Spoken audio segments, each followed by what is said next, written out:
Hello, beautiful soul, and welcome to the Elevate Your Soul podcast. Today, I'm interviewing Conny Hug all about gut health. And linked to gut health, we're also going to cover the topic of Candida, also known as yeast overgrowth, fungus, or thrush in the body. Conny Hug is a wellness and life coach and an intuitive healer. She has 4 decades of experience in nursing and has a broad understanding of holistic health. She also has a deep understanding of how your physical health affects your mental health and spiritual awakening and vice versa. In this episode, we are going to discuss so many different topics that is related to our gut health, such as the microbiome, enzymes, hormones, cancer, antibiotics, your serotonin levels. We also discuss poo and what a healthy bowel movement looks like, and so much more. I hope you guys enjoy this podcast episode.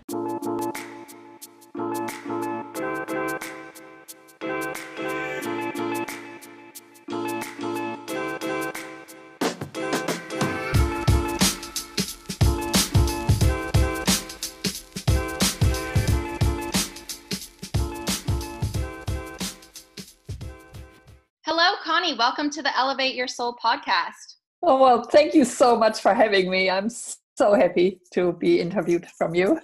Yeah, you are my mom, just so the listeners know if they recognize the name Conny Hug. Yes, you are my mom. Yes, I am. Interviewing you, though, online, not in person, sadly, because you're all the way in Canada. Yep, and you're all the way in New Zealand. Yes. Well, you are my mom, and you've seen how I've struggled with my gut and my health, and how that affected my overall physical health, mental health, spiritual health.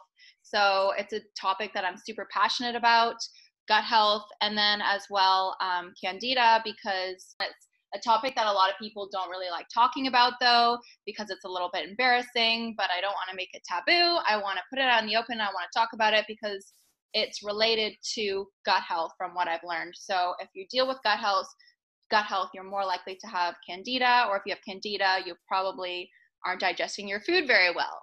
So can you give the listeners, can you tell them a bit about your background, your medical background, and why I'm interviewing you in the first place? Thank you so much, Aurel. It's really an honor for me to be on your podcast because, your podcast is really awesome. I have listened to so many episodes already, and, elevating your soul is what I am very passionate about myself as well. I do not have a podcast yet, so I'm so happy to be on your podcast. I was always passionate about health, and I have had a career in nursing. I'm 4 decades now in the nursing industry, which is really the medical field where I have earned my money, where I was employed. And, I know a lot about the health and what the medical society thinks about the body. But their view for me was always so narrow-minded and not integrating all the holistic aspects of health and treatments which are available and we should really share with the public. So I actually, on my own journey, have stepped up into being a wellness coach, and I am a gut health expert. I've already practiced as the gut health expert because that's my passion as well, the gut, over the last year. So yes. And can you tell us why you're so passionate about gut health? For me, gut health is the center of all health. If our gut is not working well, then even if we eat really healthy food and really trying to eat, with a good mindset and enjoying our food and all that, but if there is not the right gut bacteria, if there is like issues with digesting or absorbing the food, you can eat the best food in the world and you're still not going to absorb it. And in the gut, we call it also the second brain. There is so much happening. It's not just the food our gut digests and we can absorb. It's also really is everything. The serotonin, 80% of serotonin is made in our gut. We used to believe serotonin is made in our brain cells, in our brain, but newest research over the last 10, 15 years has definitely found out that so much is produced in our gut. 50% of all other neurotransmitter, which is all the other hormones which our brain needs and makes, are also made in the gut.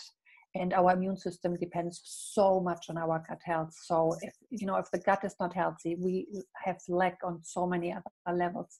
And if we can correct something in the gut, we will have overall much better health, can kind of feel much happier, have better mental health, and even just the feeling of happiness and having a purpose, that can rise much higher in a body. Yeah. Perfect. Yeah. I just missed my first question, and I'm not going to bother editing this. I'm just going to ask you the question that I ask everyone that I interview on my podcast is, what elevates your soul?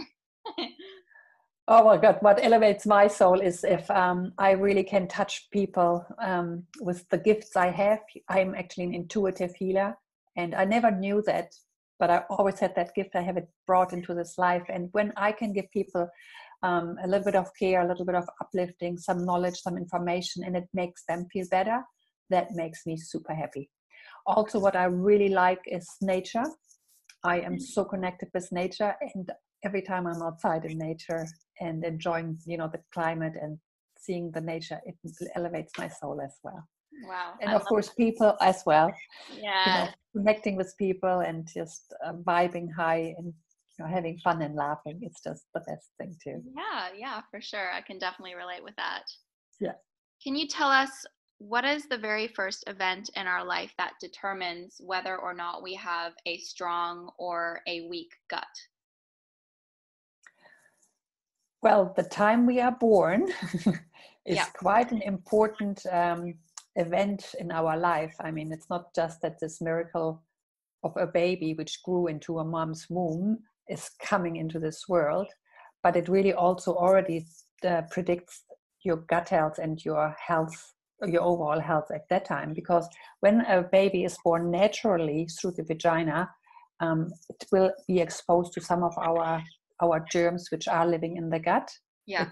It's the germs which live in the gut. They are but those only get transferred bacteria to the baby if it has a natural birth, is what you're saying? Yeah. If you have a C-section, mm-hmm. You do not have any contact with any of this natural bacteria which is on your mom's body. Okay. Which then is passed down to the baby. So if a baby is born naturally, it has the chance to absorb from this process, to be exposed to some of those germs which will go into the baby. And where are those germs on the mother, though, when the baby's born? It's not that you can say that. So it's just there. It's just on the skin. It's just in the area. When you go to the toilet, and you pass, you can wipe your body, but still some bacteria is left behind. In that whole entire area. Okay. You will not want to sterilize your bum hole every day to not have those bacteria. They are natural. Yeah. In our gut, we have about 5, people say between 2.5 to 5 kg of bacteria living. Wow. And some people only have 2 or 3 different strains of bacteria, which are healthy bacteria. Yeah. Some people actually in other families and other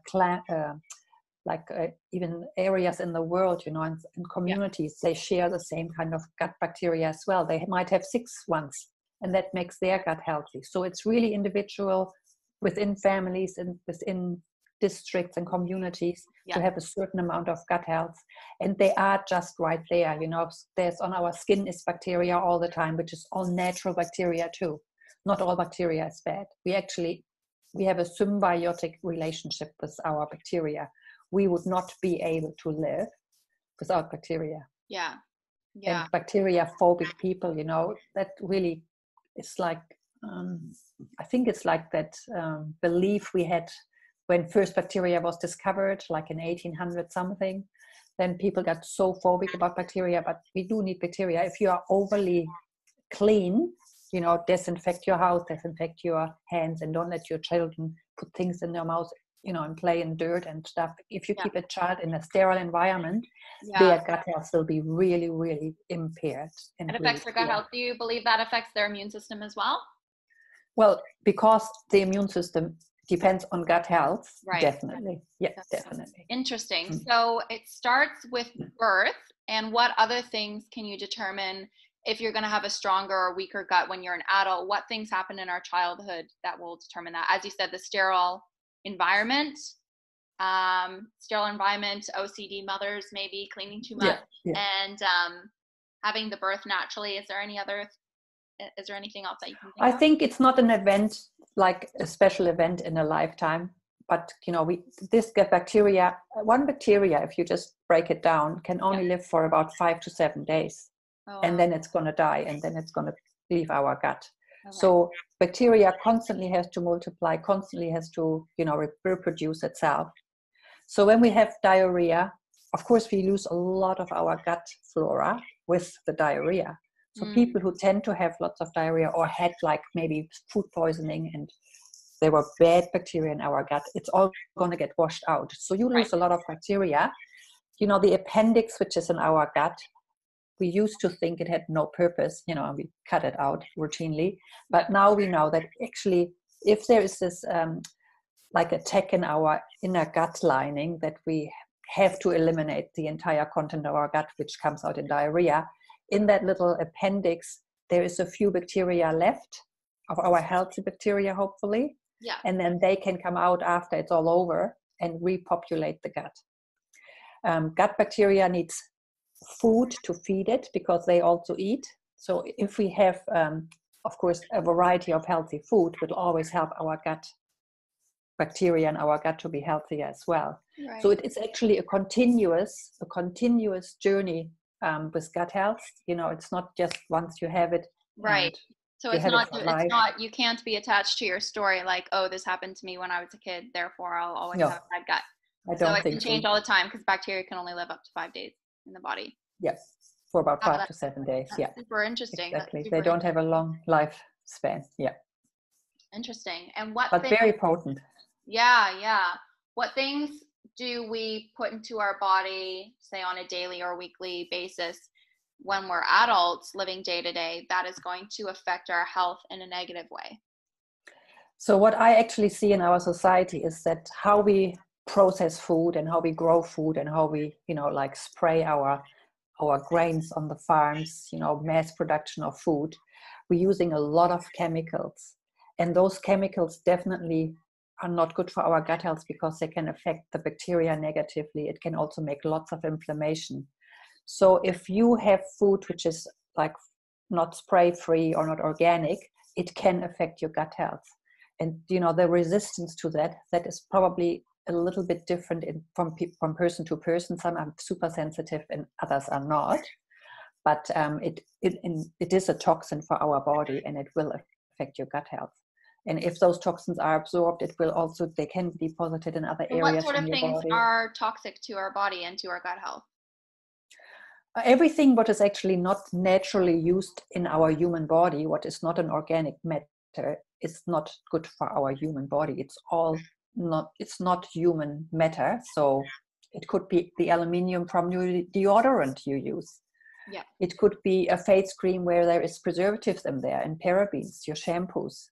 In our food, the preservatives in food can affect our gut health negatively. If you have like more sensitivity to food colors, the food colors will be not good for your gut. Then maybe another one can tolerate it better. It will trigger an allergic reaction. So it depends on how we can welcome things into our gut and how our gut is welcoming. Yeah. There is a theory that people with the blood type 0, which is the majority of people in this world, they are actually really easily can detect pathogens or structures, molecules coming into our body and attack them right away and take them away. Whereas the blood type A or AB or B, they already, because they have that ability to accept more blood type cells differently, they cannot differentiate of foreign bodies so easily, and they easily can mistaken some toxins for something good and just welcome them into their body. It will get absorbed, but it's actually a toxin, so it can affect us negatively. Toxins often settle in our fat tissue, in our brain, into our body, and when people consume a lot of fats, sometimes our body is gaining weight just to have a deposit area to stuck in the toxins. Wow. Yeah. Because and then you really you're unhappy. You don't want to be like having that that the deposits of fat around your body. Yeah. And you want to really like go on a diet and lose it. and you restrict your food intake, which is of course restricting the quality nutrition as well. So your body gets actually weaker and weaker, and then you might starve your body really, really hard, with willpower, and you lose a few pounds. But when those toxins get released, you actually get more sick at that time. Yeah. So that has to go over time really slowly, and you have to have high quality nutrition if you want to detox your body from that. And once you detox your body, it's actually automatically you will lose your extra fat layers, which your body doesn't need to hang on anymore. Right, because your body's getting rid of the toxins that are in if you actively detox, if you support your liver, if you you need a lot of quality minerals in your body that helps your body to help to detox all those. So you're saying for those of us who have stubborn body fat that won't go away, your body's purpose is actually wanting to hold that fat for you, because that's what your body is storing these toxins, because your body doesn't know how to release these toxins. Exactly. And when you say you release those toxins, you get rid of them and you'll automatically lose the weight, where do those toxins end up going? So the toxins when there is anywhere toxins in our body, the liver is our main detox organ. We can get rid of a little bit of toxins through our skin and through our kidneys and through our bowel. But the main part is the liver, because the toxins have to be taken apart and screened through and put in particles, which we can then put through the gall fluid into our bowel. Is it like a lazy liver that makes you fat then? Or... No, our liver can get fatigued. I wouldn't call it lazy, but our liver only gets fatigued when we overload it. Yeah, right. And that is actually already a lifestyle problem. When you're overloading it with toxins and then also not giving it the nutrients to do the work that it should do. Yeah, there is a certain amount of food which is harder for the liver to digest. Yeah. And so, for example, coffee is a liver loader. It's not like a support for the liver to work well. Yeah. Of course, alcohol is also super hard on the liver, because alcohol is one of the toxins our body recognizes as one of the highest threats. So if you drink regularly any alcohol, your body will right away focus on the alcohol and try to take that apart and get rid of it. Right. And then it will, like all the other chores it has to do, like break down your own hormones to make your hormones, also be processed through your body, which is one of the jobs as well, because it's your own human, maybe estrogen, for example. It says, oh, okay, I can't actually deal with that right now. So it leaves it cruising around in our bloodstream so much longer. Maybe it goes through the first phase in the liver, but it can't make it through the second and third phase because your liver is not able to cope with it all. Right. And then it throws down another, like the estrogen back into your bloodstream. You still produce more, and then your estrogen levels get too high, which can trigger, also really bad effects in our body. Like it's a cause for breast cancer in many people. And why are you using the example of estrogen in the body? Is that something that's commonly seen in our society? No, for example, our breast cancer rates are one of the highest on the cancer rate. Yes. I mean, there's a lot of cancers in our world nowadays, which is, so different than like 100 years ago. Yeah. And we have so many women who have breast cancer. Yeah. And the breast cancer is, so many of the people with breast cancer have actually the cancer from that a little tiny bit changed estrogen, which not fully was taken apart and released from the body. Right. And that is actually not of any use because it's already been altered a little bit. And then it cruises around and cruises around and cruises around. And your liver is so overloaded, and it can only take care of it when everything else, which the liver considers as more toxic, is finished. Then it can look after all that. But in so many people, those estrogen levels are so high, and that has negative effect, on our periods, on our moods. It affects females like so much. But is this supporting your liver is really good. Yeah, and the estrogen levels, why they're high, is this and you said like in females as well. Is it, first, one question is it high in men as well, estrogen levels? And then why are the estrogen levels getting so high? Is it because of birth control or the food we eat, or where is this coming from? Well, you know what, I think that is more like individual. If a person takes birth control and it's an estrogen birth control pill, you will of course have high levels of estrogen in your body. Yeah. But naturally, if you're not taking birth control, you're in your cycle, you always have this phase where you produce estrogen. This is a very normal thing. Men will produce that too, to a certain amount. Yeah. But that's not the problem. There is a balance in our body, and our body can actually regulate that quite well. Yeah. But toxins in our food, like maybe choosing like liver loading foods as well, or drinks, right. And that our liver is just so overworked. And what about meat that are hormone injected, like? Yeah, that would also contribute to that in chicken or in other meats. Definitely. Right. It definitely would also add up on that estrogen level, which our body is completely capable of producing it yourself. Yeah. So you don't actually need it from any other source. High levels source. of estrogen aren't coming from the soy milk, is it? No, that is completely a myth. Yeah. I hear that so many people say they don't want their soy milk or any soy products because they believe that the phytoestrogen, which is in soy, would affect their estrogens to be higher. But phytoestrogen is a plant-based form. It's not estrogen, and that actually helps to regulate our own natural estrogen. It's a really beneficial product from the soy milk. So that is a myth, and it's been around for too long, and we need to really inform our females that is not so. Exactly. In our men, and our men, because a lot of guys it doesn't grow boobs when you eat soy milk.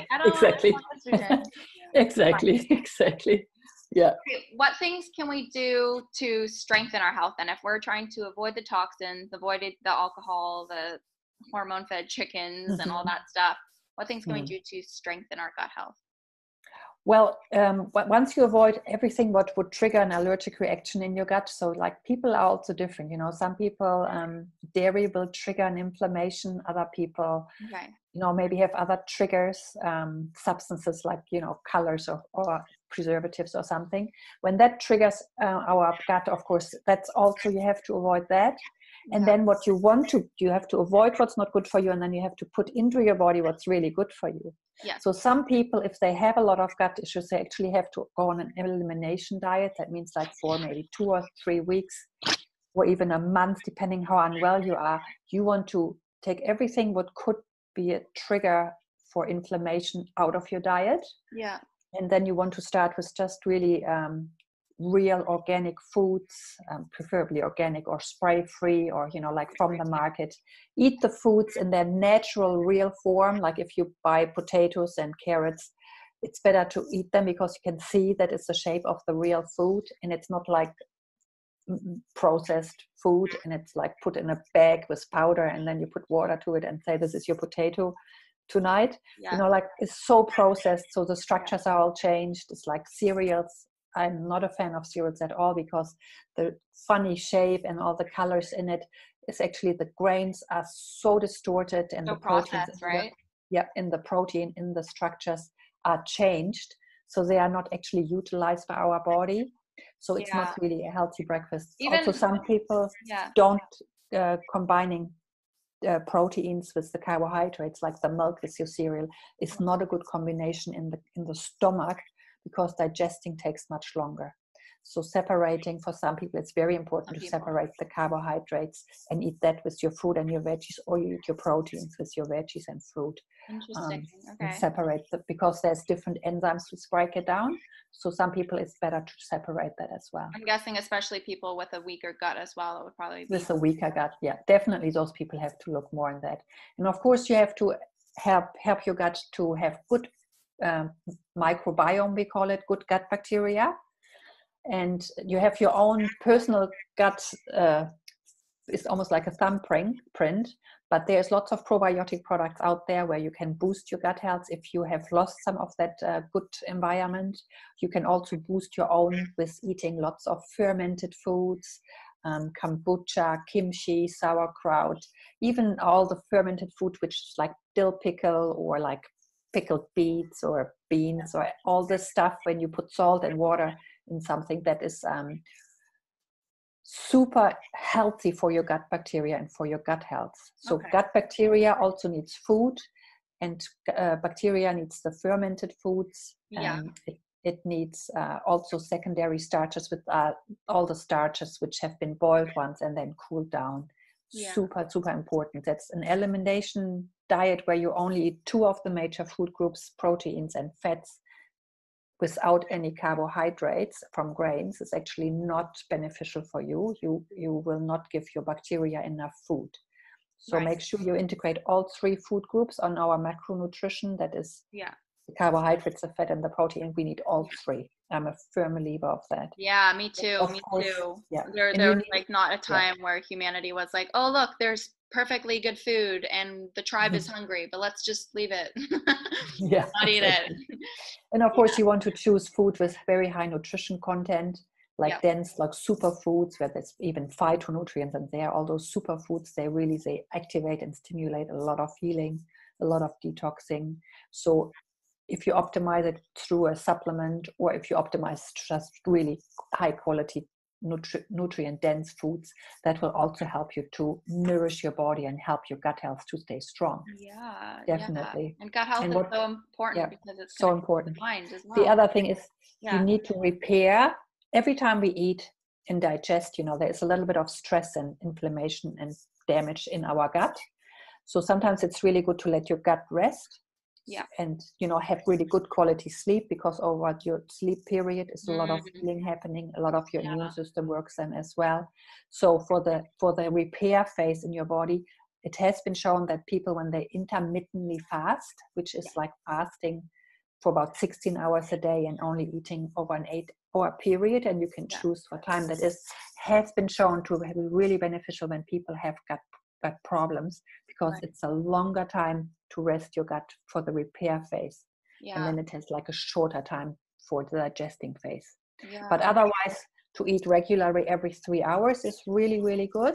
And you produce a lot of enzymes in your mouth and in your gut and everywhere to break down the food. So chew really well. That's really important. That's our first part. And then and then don't drink a lot of water while you eat, because the enzymes you produce are right in the right balance to help the food you chewed and you eat. Right. And when you dilute it with too much water while you're eating, the digesting process will be slowed down, and the food can just sit there and foul and really just doesn't get the right quick digestion. And it's good to digest quite quickly, not let the food sit too long in the gut.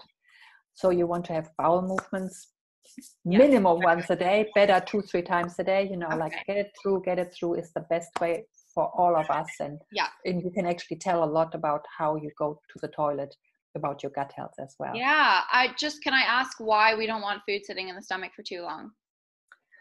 Because then it just sits there, and it just it's almost like it takes its own it's not fermenting, it's like fouling process. Like if proteins sit in the gut too long and they are not broken down properly, the proteins, it's like an egg could get rotten. That kind of happens in the stomach as well. The proteins just lose their potency and they just break down on their own, and you don't want to, you'd rather have it freshly. What effects does that have on the body? Like, is that harmful to the body?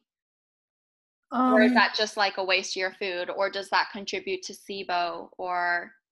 Well, SIBO is that problem that when you have lost your healthy environment of your microbiome, and then there is negative or bad bacteria settling in, and they are often a bit more potent to multiply, and they can sometimes grow over your entire gut. You can get candida, you can get thrush, like it's that's the fungal overgrowth, but you can have that in bacterial overgrowth as well, and that is so that you cannot digest your food, and it makes a lot of bloating and a lot of pain, a lot of discomfort, like gas or up and down burping. Like it's really, really bad. No, you don't want that. That's not what happens when the protein sits longer in your gut. That has nothing to do with that, but it's just takes more energy to digest your food, I would say. So your body has to bring like more blood supply into your gut area, and you cannot use that energy for other parts in your body. Right. So it just sits there much longer. It takes, because you feel it when you had a big meal, and all your blood goes in your stomach, you feel like a little slower maybe in your brain, and just not quite as energetic. So you will actually increase your own energy when you give the blood when it needs it into the gut to make it optimal how you digest your food. And then when it's done, you have the energy for your other things. Exactly. And you were saying, so 1 to 3 bowel movements a day is normal and good. Can we talk about poo for a little bit, for a few minutes? And what is not healthy signs of digestion when you have a bowel movement? And what? So as a rule of thumb, I would say all the bowel movements which look like really loose and really fast, either watery or like so thin and they just fall out. Yeah. That is always a sign that there's a lot of inflammation in your lining and that your lining is so thick. And when your lining is inflamed. What do you mean by lining? Is that intestines or your gut? Or... So the gut is everything. I call the gut everything, like from the stomach through the small bowel, through the large bowel until it leaves it. That's all your gut, right? Yeah. What did I just want to say? The lining. So you said the lining is like there is like inside that long tube in your bowel, there is like a skin, and there is like, they call it microvilli, you know, it's that that membrane, which is like it looks like a toothbrush a little bit, right? It goes up and down, and that makes the surface be even bigger than just like the normal tube. Yeah. And then it's microvilli, you know, that mushes up the food, and through that we can absorb the nutrients. And when that lining is like your membrane over the muscle of the gut, the inside, can you understand what I mean? The inside lining of your gut, when that skin is inflamed, it's thickened, and then of course the nutrients cannot go through it easily. Okay. So that will also limit your ability to absorb your nutrition. So the nutrients, so you're basically like shitting out nutrients. Yeah, you just and your body's not absorbing it. And that would be the same case, I guess, if you're shitting out and you can see pieces of food in your bowel movement. Oh yeah, exactly. Before too. Okay, and so that's like if it's more like diarrhea and runny. Where does constipation come from? So constipation is when your muscles in your gut are really lazy, and that food then is not moved through your gut. So that's a mobility problem. You know how it moves through your gut. When it's laying too long in your gut is also not good. It can cause diverticulitis. Like it makes you really tired and bloating because your foot sits so long in there, and it's just it starts fouling and smelling really bad. It's no good for you either when you are constipated. But that's not a problem with your lining. That's more like the muscles in it are not stimulated enough. Muscles. And how do we stimulate those muscles? Yeah. So when you eat a diet with very little fiber, then the content is kind of really small and thin. Yeah. And it's hard for the muscle to push it through. Okay. So it's much easier for your bowels, your muscles in your bowels, when you have a bit of larger content when it moves through. Yeah. And the fiber is that what is not digested or absorbed. So that is like the bulk in your gut, in your food, in your digested food, and that is then helping the muscles to move it through much easier. So high fiber diet, and they say at least 32 grams a day, but some people say over 40 grams a day of fiber is like when our gut really is happy. Yeah, that really avoids the constipation. And how is gut health now related to Candida and thrush and fungus? So Candida is a fungus, and it just is an overgrow. Like it's like germs, and there is bacteria and viruses and funguses. Like they are all everywhere, right? And they have a place in some places in our body, but they don't have a place in other places in our body. And when the wrong bacteria or the wrong fungus goes in an area and then multiplies, it will disrupt your ability to break down the structures of your food. It will interrupt the ability to absorb it, and it will make inflammation. So a lot of people get pain in their gut as well from that. So the Candida especially happens when we have a very weak immune system and we lose our bacterial protection, our natural microbiome. Then people who have antibiotic, because an antibiotic kills bacteria. So the doctor prescribes it to you because you have a bad bacteria. You might have a cold, or an infection, and you cut yourself and the wound is infected. So you must take an antibiotic, which is a chemical medication which kills bacteria. Okay. But the medication cannot differentiate, oh, this is the healthy microbiome bacteria, I leave that alone and I'm just going to attack the bad one. So it kills all of your bacteria, even on your skin, even in your other areas in your body, but especially in the gut. And when that happens, and you might eat something and bad bacteria come in your gut, and because now your healthy, strong environment is not like taking care of that and doesn't let that grow and eats it up and absorbs it, that takes its own life. And that's when like your whole microbiome flips over, and the bad bacteria takes over, or the fungus takes over. So a lot of times after, when the bacteria is killed, fungus settles in. Fungus is a really persistent type of germ. It stays there for a long time. It's really potent to multiply, and it makes a lot of problem. Why? It's just the type of germ it is. Fungal. Like if you ever had a fungal infection, you not just treat it for a week, you possibly treat it for 4 to 6 weeks, just because it takes a really long time. It all, like after a week or two, it might look a bit better, but then when you stop the treatment, it actually comes back. Right. It's just that type of germ. Doesn't it? I think I've heard of this where I'm not sure if it's true that like the fungus in your gut, it actually, like when you're eating food and nourishing your body, you're also feeding the candida, like you're also feeding the fungus. Yeah, candida likes a lot of sugar. So it's almost like that theory, like you need to starve yourself to starve the candida. You actually don't have to starve yourself. You need high quality nutrients, like bitter foods and nothing sweet, because the fungus really thrives on sugar. Also bacteria, bad bacteria also thrives on sugar.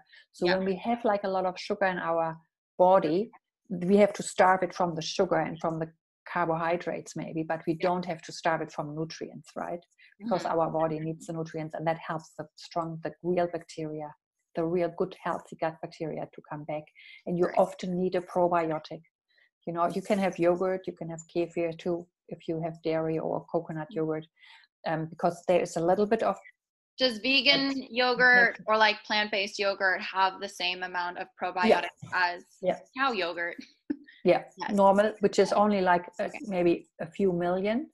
When you really need to heal your gut, if your gut is out of balance and out of kilter, and you want to work on your microbiome and make it strong, you need to actually take the probiotic supplement, and there is like 20-30 billion of bacteria in each capsule, and that's kind of the amount you need to resettle the health. 20 to 30 billion. And how many times a day should people be taking that? Once a day. Once a day. Once a day. You know what? Antibiotic is like, in the medical world, is like the medicine which saves lives. I will not say that it is not good. If you have a bad infection, and it's a bacterial infection and not just like a virus in your chest, like a cold, it's a bacterial infection, take your antibiotic, but take your precaution and take the probiotics with it, or definitely after it. Definitely you need to always have to do that. Really watch your microbiome, and our doctors just starting to understand that concept as well, because it was neglected really in the medical world for too long. That'd be so cool if they created an antibiotic that like knows which bacteria is the bad one and which one's the good one. Like exactly. Can people have so first of all, before I go into the next question, what is the difference between candida, fungus, and thrush for those listening? What is the difference between them? Fungus is like a mushroom, and candida is like a mushroom. Like it's the same thing, right? Same thing. And thrush is just like a medical term for that infection of like a fungal infection. And yeast infection, are those all like kind of the same thing then? All just different terminology. Just different terminology. Okay. And can someone get reoccurring thrush or candida when they have a good gut, though? If their digestion actually, if you have a very strong gut, you will have a strong immune system, and your body will not allow any like candida type of germs taken an overgrowth, right? You might have 1 or 2 or 3, or like a small amount, which is manageable because your own body can treat that, can control that. It's not that we never have any candida germs in our body. We do, but it's in such low doses that your body can always keep the overhand with the healthy stuff, right? Yeah. It's always the mix of it all. It's the balance, really. That's what it is. Okay. Now, if you have a strong gut, you will not have fungal infection. Okay. And we learned, you gave us some tips on how to reset our gut and have a strong gut. How do we, what is your recommendation to get rid of fungus in the body, or rid of candida or yeast or thrush in the body? Would you say it's still just to focus on the gut, or are there other things we can do to stop, for example, reoccurring thrush? So it depends really. That is so individual. That's super hard to say. Like it's like one fits all. Yeah. So, but if you have a really bad problem with candida, it's in your body. It's possibly in your blood. It possibly comes out through your skin, and it's in your eyes, and maybe in your vagina, and like all through your bowel. It comes out your bum. If it's really bad, you need really to take something which kills the fungus, and sometimes that is going to the doctor and get an antifungal medication. Okay. If it's not that bad, or if you want to try it on a natural way, like you want to eat lots of things which the fungus and the bad bacteria doesn't like, which is like maybe oregano oil, or very carefully though, because it is so potent. You have to put it in water when you take the oil.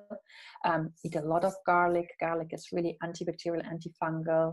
You want to have your environment. You want to avoid any alcohol. You do not want to have any sugar in your diet, and you have to be so strict.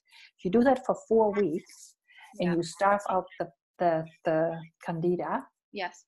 Which candida is persistent, so sometimes you need to do it for 2 months. But when you do it for 4 weeks, and you see you will improve, and you still nourish your body with good minerals, with good vitamins, with good healthy food, so much vegetables in your diet, then you will release, like your candida growth will come so low, and then you boost your body with probiotic and all the prebiotics, and then it will get the overhand and can control the rest. Yes. Maybe some people needed to do it for 2 or 3 months, depending how bad it is. But if you want to do it naturally, it's definitely, you can do it with diet. And what other things can we do to help candida? What are some other tips that you have up your sleeve? So when you have a vaginal thrush, yes, I know that if you want to treat that natural, it's maybe not too bad, and it's just starting. I know that people sometimes just take yogurt, like you leave it out of the fridge for about half an hour, so your bacteria in the yogurt is active. You can put like a spoon, like a teaspoon or like a finger up in your vagina, and pollinate put the yogurt there, so you have healthy bacteria pollinating again. Yeah, that sometimes helps, and then you wash it out the next day and you do it again. You also do not want to be too clean, like you don't want to like shower 2-3 times a day. Maybe in the times when it's really bad infected you will, but then you want to cut it down to once a day again. So don't be overly scrubbing that area. You dry it well. That's what you can do for vaginal thrush. When we have it on the skin, I think oregano oil could help, but that can burn your skin. You have to be so careful with that. Yeah. I have an antifungal tea, which is like a herbal tea combination out of marjoram, chamomile, calendula flower, and sage. And those 4 you can make like a bath, like make a strong tea and then put it in a bath or a sit bath. You can sit your bum in there and just do the outside with that. You can drink the tea to help your gut lining. Like this is like the best herbal combination for herbal teas to do that. Okay. If you take a bath with it, you make like a really strong type of tea, put it in your bath. You could, soak your skin if you had it on your skin with that as well. Okay. Awesome. Yeah. Awesome. So focus on the diet, getting the gut health better, and then alongside that, though, at the same time, I'm sure you could do those things to help Candida if someone was suffering with Candida as well? Like do the things simultaneously? Oh yeah, you can do that simultaneously. I mean, even if you had the like a more closely and more strict treatment for 4 weeks, you just keep on the tea for the next 2 months. Yeah. Or, you know, all your life, have a cup of those every day. That always will support you. You know, if you have a little child which has like a diaper rash and something, you can put it in the bathtub, but that will help to dry it out. Some people have made creams with it, which I have never done, but you know, I'm sure there is like in the health food shop creams with calendula, and this is such a very healing like cream for your bum as well. Interesting. The other thing I really like to say is like water is our best friend for our body. Yeah. Because there is so much like evidence that about 2.5 to 3 liters of water every day, just that hydration. When our gut is hydrated well, it works better. When our body is hydrated well, all our detoxification processes work much better. Our lymph system is running smooth and can get the you know, the waste products out of our body. Our liver can work better. Our brain is clearer. It's just so beneficial for overall health. In some studies, I have heard that even bad stomach ulcers can be healed with just water. It's like some things are so incredible. Yeah. Well, you don't want to get ulcers. Dehydration leads to a lot of things going wrong in the body. Exactly. Headaches, sore body, pain, fatigue. So definitely want to make sure you're drinking enough water and getting enough sleep. Yeah, exactly. So miracles happen in the body when you're sleeping and you're resting. And then we also connect the mind and the body is, you know, it really is one, but sometimes we separate it. But, you know, like be grateful when you have a meal and make it pretty looking, and maybe put a candle on and make it special, you know, like you want to love yourself, you be grateful for the food you eat, and you will actually put like this positive vibe into your food, and then your food will benefit you better. I'm not sure, you probably talked about that already, that study this Japanese guy did about the water crystals and how like even thoughts or music, you know, words can affect the quality of our water, the crystals and the shape. So it's the same with food. You know, there's water in our food, there's water in our human body. So it's so important what words we use. It's so important what thoughts we use. You know, just really be good to yourself and love yourself. For sure. Fill your cup up and receive all the goodness in life. Exactly. Be grateful for it. It's all connected. It's all connected. So interesting. That's so interesting. Well, I think that's a wrap. Thank you. Thank you so much. So much information packed into that 1 hour. Wow. Thank you so much. No problem. All right. Have a good evening. You too. Bye-bye. Ciao.